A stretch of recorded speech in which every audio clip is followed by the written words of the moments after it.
दिन हो या रात, लाहौर में स्मोग ने मुस्तकिल डेरे लगा लिए। एयर क्वालिटी इंडेक्स खतरनाक हदों को छूने लगा। जहरीले बादलों के बाइस हद निगाह में कमी। दूसरी जानिब आलमी माहौलियाती इदारे की रिपोर्ट ने भी लाहौरियों को तशवीश में मुब्तला कर दिया। दुनिया का आलूदा तरीन शहर करार।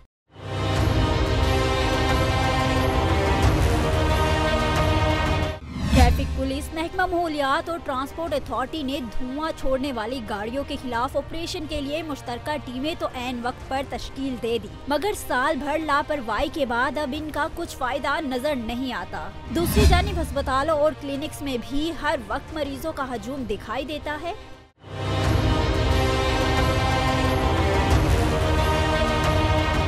स्मोक की आफत से बचने के लिए सभी को बारिश का इंतजार, जिसका दूर दूर तक कोई इम्कान नहीं।